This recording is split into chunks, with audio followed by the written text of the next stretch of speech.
வணக்கம், நான் உங்கள் மோகனா. 16/8/2025 சனிக்கிழமை வெளிநாட்டு செய்திகள். வாங்க போகலாம். இஸ்லாமாபாத் ஆகஸ்ட் 16. பாகிஸ்தானில் கனமழை, நிலச்சரிவில் சிக்கி 150 பேர் பலி. பாகிஸ்தானில் கனமழையை தொடர்ந்து ஏற்பட்ட நிலச்சரிவில் சிக்கி 150க்கும் மேற்பட்டோர் பலியாகி உள்ளனர். பாகிஸ்தானில் கைபர் பாங்துவா மாகாணத்தில் நேற்று கனமழை கொட்டி தீர்த்தது. இதனால் அங்குள்ள லேயர் பாஜாவூர், அப்போட்டாபாத் உள்ளிட்ட நகரங்கள் வெள்ளக்காடாக மாறின. இந்த வெள்ளப்பெருக்கில் ஏராளமான வீடுகள் மற்றும் கில்கிட் பால்டிஸ்தான் நெடுஞ்சாலைகள் போன்றவை அடித்து செல்லப்பட்டன. எனவே அந்த நெடுஞ்சாலைகள் மூடப்பட்டு போக்குவரத்து துண்டிக்கப்பட்டது. இதனால் அங்கு சென்றிருந்த சுற்றுலா பயணிகள் சொந்த ஊருக்கு செல்ல முடியாமல் அவதியடைந்தனர். எனவே அவர்கள் அனைவரும் தற்காலிக நிவாரண முகாம்களில் தங்க வைக்கப்பட்டனர்.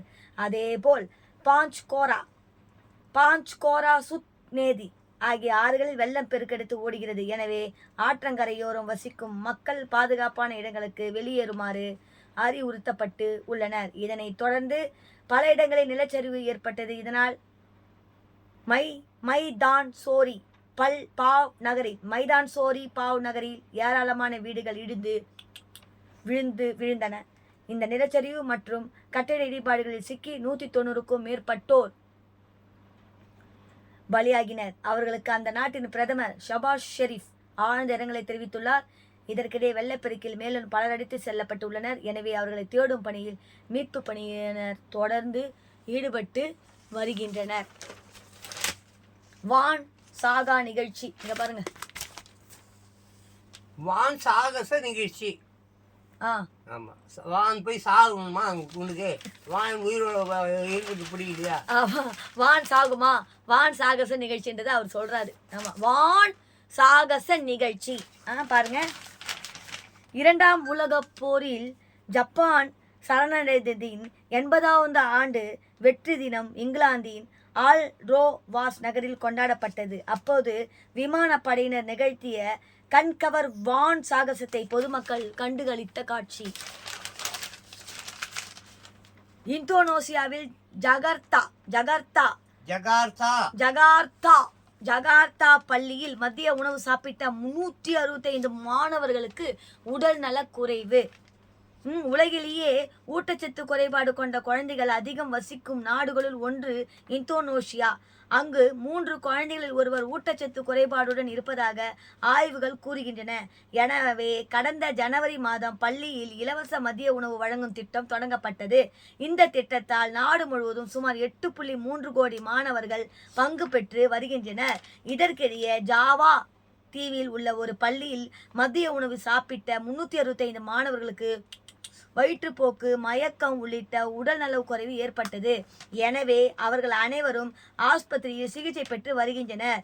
இந்த சம்பவம் நாடு முழுவதும் பரபரப்பை ஏற்படுத்தி உள்ளது. அடுத்தது பாருங்க, துருக்கியில் ஊழல் குற்றச்சாட்டு வழக்கில் மேயர் உள்பட 40 பேர் கைது.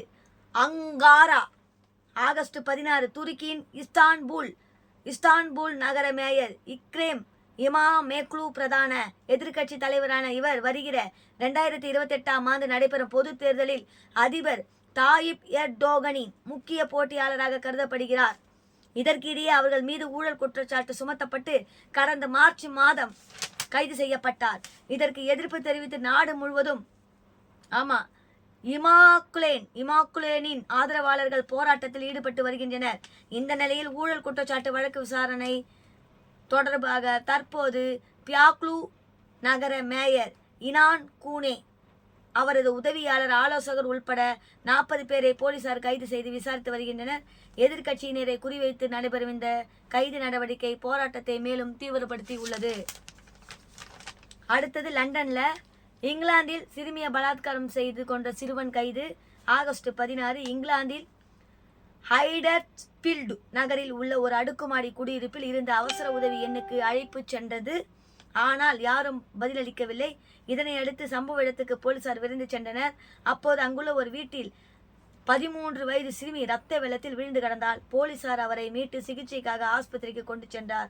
ஆனால் செல்லும் வழியிலேயே சிறுமி உயிரிழந்தால்.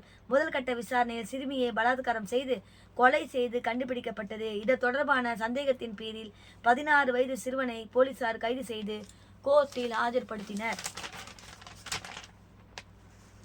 அப்புறம் இந்தோனேஷியாவில் சுதந்திர தினம்.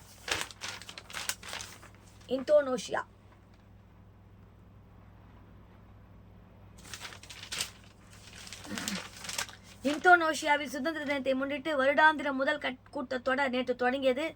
இதில் அந்த நாட்டின் அதிபர் பிரபாவோ கபியாண்டோ நாடாளுமன்றத்தில் உரையாற்றிய போது எடுத்த படம்.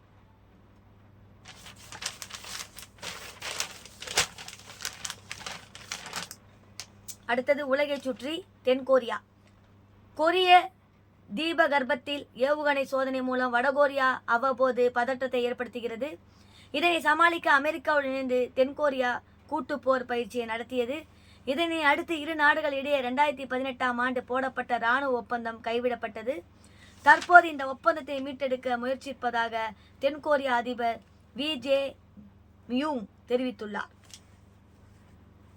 ஆஸ்திரேலியா. சீனாவின் அச்சுறுத்தலை எதிர்கொள்ள ஆஸ்திரேலியா அதன் பிராந்தியத்தில் தனது செல்வாக்கை நிலைநிறுத்த முயற்சித்து வருகிறது. அதன் ஒரு பகுதியாக அண்டை நாடான வனுவாட்டு தீவுடன் சுமார் 2800 கோடி ஒப்பந்தத்தை செய்துள்ளது. இந்த ஒப்பந்தப்படி வனுவாட்டுவின் தலைநகர் போர்ட் எல்லையில் தரவு மையங்கள் மற்றும் உள்கட்டமைப்பு மேம்படுத்தப்படும் என ஆஸ்திரேலியா துணை பிரதமர் ரிச்சர்ட் மார்வஸ் கூறினார். அமெரிக்காவின் கென்டாக்கி மாகாணம் லூயிஸ் வில்லியை சேர்ந்தவர் ரெடேஜா வில்லியம்ஸ், வயது 23. இவர் தனது மகளை பஸ் ஏற்றி விடுவதற்காக சென்றிருக்கிறார். அப்போது அவரை துப்பாக்கியில் சுட்டுவிட்டு ஒருவன் தப்பி ஓடினான். இதில் ரெடேஜா சம்பவ இடத்திலே இரத்த வெள்ளத்தில் உயிரிழந்தார். இதனை அடுத்து தப்பி ஓடிய குற்றவாளியை போலீசார் தேடி வருகின்றனர். பிரான்சிஸ் பயிர்களை பாதுகாக்க நியோனி கோட்டினைடு என்ற பூச்சிக்கொல்லி மருந்து அறிமுகம் செய்யப்பட்டது. ஆனால் இந்த மருத்துவ தேனீக்களை கொல்வதாக கூறி 20 லட்சத்துக்கும் மேற்பட்டோர் கையெழுத்திட்டு தங்களது எதிர்ப்பை தெரிவித்தனர். இதனை அடுத்து நியோனிகோட்ரைடு மருந்துகளுக்கு தடை விதிக்கும் சட்டத்தை அதிபர் இமானுவேல் மேக்ரன் அறிவித்துள்ளார். ஸ்பெயினில் மாட்ரிட் காட்டுத்தீயால் 1.5 லட்சம் ஏக்கர் எரிந்து நாசம். ஆகஸ்ட் 16. காலநிலை மாற்றத்தால் உலகின் சராசரி வெப்பநிலை பல மடங்கு உயர்ந்துள்ளது. இதனால் வறட்சியான காலநிலை காரணமாக அடிக்கடி காட்டுத்தீ ஏற்படுத்துகிறது. அதன்படி ஸ்பெயினின் மேற்கு பிராந்தியமான கலிசியா, காஸ்டில் உள்ளிட்ட 14 இடங்களில் பயங்கர காட்டுத்தீ ஏற்பட்டது. கடந்த ஒரு வாரத்துக்கு மேலாகவும் பரவும் இந்த காட்டுத்தீயில் சிக்கி 7 பேர் பலியாகி உள்ளனர். சுமார் 1.5 லட்சம் ஏக்கர் வனப்பகுதி எரிந்து நாசமாகி உள்ளன. எனவே ஹெலிகாப்டர் மூலம் காட்டுத்தீ அணைக்கும் பணியில் தீயணைப்பு வீரர்கள் தொடர்ந்து ஈடுபட்டு வருகின்றனர்.